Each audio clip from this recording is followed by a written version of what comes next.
فرماتے وہاں سے میں بچ کے آیا تو عزیز مصر کے گھر رہنے لگا. زلیخا فریفتہ ہو گئی, گناہ کی دعوت دینے لگی.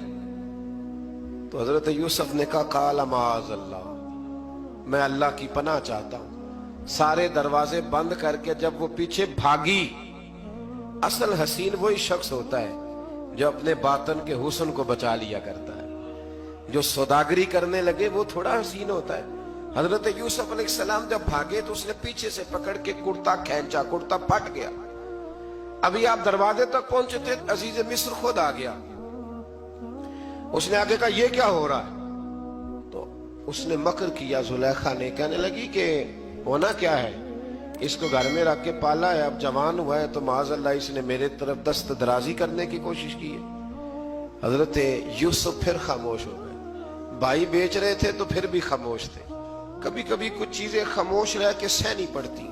زخم پہ زخم کھا کے جی, خونے جگر کے گھونٹ پی, آہ نہ کر لبوں کو سی, یہ عشق ہے کو دل لگی نہیں.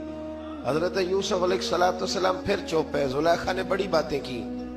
ایک دانا آدمی تھا, قرآن کہتا ہے ایک بولا بولنے والا, ایک عقل مند بولا. اس نے کہا دیکھو نہ زلیخا کی سنو نہ یوسف کی سنو.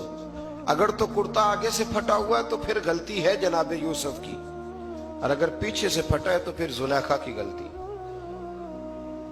حضرت یوسف کی معاذ اللہ پھر غلطی. تو عزیز مصر نے کرتا دیکھا تو پیچھے سے پھٹا تھا, لیکن امام قرطبی کہتے ہیں وہ کوئی عقل مند آدمی نہیں, وہ تو 4 مہینے کا بچہ تھا. وہ ایک 4 مہینے کا وہ قریب تھا. حضرت یوسف علیہ السلام کی گواہی دینے کے لیے اللہ نے اسے زبان دی تھی. زلیخا کے ماموں کا بیٹا تھا, 4 مہینہ کا گہوارے میں لیٹا ہوا, جب بادشاہ سے فیصلہ نہیں ہو رہا تھا اور بادشاہ پریشان تھا. عزیز مصر کے کسی کو جا کے بتاؤں گا تو کوئی کیا سوچے گا, اس کے گھر میں کیا کچھ ہوتا ہے. کہتے پریشان تھا تو پنگوڑے سے بچہ بول پڑا. کہنے لگا بادشاہ اگر تو کرتا آگے سے پھٹا ہے تو پھر معاذ اللہ غلطی حضرت یوسف کی, اگر پیچھے سے پھٹا ہے تو پھر زلیخا کی. تو کرتا پیچھے سے پھٹا تھا. حضرت یوسف کے حق میں گواہی مکمل ہو گئی. اب آہستہ آہستہ نا دربار میں محل میں بات پھیلنے لگی. تو بیویاں کہنے لگی اوہو زلیخا تو ایک غلام پہ عاشق ہو گئی ہے, ایک غلام پہ. تو زلیخا کہنے لگی تو اجے میرا محبوب نہیں ڈٹھا. یہ رٹے ڈالنے والے دیکھتے نہیں اور دور کھڑے رہ کے کہانیاں سناتے رہتے. انہوں نے کہا تو نے ابھی دیکھا نہیں نا, تو نے ابھی یہ کیا پتا ہو کہ ماجرا کیا ہے. تو کہنے لگی نہیں تو غلام پہ. اس نے کہا چلو تجربہ کراتی ہوں. ساری عورتوں کو بٹھایا, ہاتھ میں ایک سیب دیا, ایک چھری دی, اور جب پوری تیاری ہو گئی پھل کاٹنے کی عورتوں کی تو جناب یوسف سے کہا ذرا جھلک تو دکھاؤ. تو حضرت یوسف نے جب جھلک دکھائی تو قرآن کہتا ہے سیب کاٹنے کی بجائے ہاتھ کاٹ لیے, اور کہنے لگی اوہو یہ کوئی بشر نہیں, یہ تو کوئی فرشتہ ہے, یہ کوئی فرشتہ ہے, یہ تو کوئی اللہ تبارک و تعالیٰ کی طرف سے آنے والا کوئی کرامت والا عزت والا شان والا فرشتہ ہے. حضرت زلیخا کہنے لگی سمجھ آئی ہے پھر تو مجھ پر شکوہ کرتی تھی.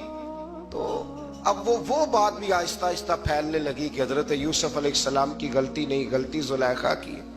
اب بادشاہ نے زلیخا سے کہا کہ اگر تو میں تیری بات کروں تو تیرے ساتھ میری بدنامی کا بھی ڈر ہے, کیا کرے. طے یہ پایا کہ حضرت یوسف کو جیل میں ڈال دیا جائے. پہلے بھائیوں کے تھپڑ, پھر کنواں, پھر مصر کی منڈی, پھر زلیخا کا الزام, اور پھر باری آ گئی جیل جانے کی. حضرت یوسف علیہ السلام کو جیل میں, کچھ نے لکھا ہے 12 سال جیل میں رہے, جیل میں ڈال دیا. حضرت یوسف علیہ السلام جیل میں کیا کرتے؟ واعظ فرماتے, تبلیغ فرماتے, لوگوں کو اللہ کی توحید کی دعوت دیتے. وہاں جیل میں نا ایک شخص نے خواب دیکھا. اس نے دیکھا کہ میرے سر پہ نا پرندے کھا رہے. تو حضرت یوسف کہنے لگے اس کی تعبیر یہ ہے کہ تجھے قتل کیا جائے گا, اور تیری لاش کچھ دیر پڑی رہے گی تو پرندے تیرے سر پہ آ کے بیٹھیں گے, یہ تعبیر ہے. ایسا ہی ہوا, واقعی وہ شخص قتل ہو گیا. ایک شخص نے دیکھا کہ وہ شراب کشید کر رہا ہے. اس نے بھی تعبیر پوچھی تو آپ نے فرمایا تو اپنے بادشاہ کو پلائے گا. محسوس ہوتا ہے کہ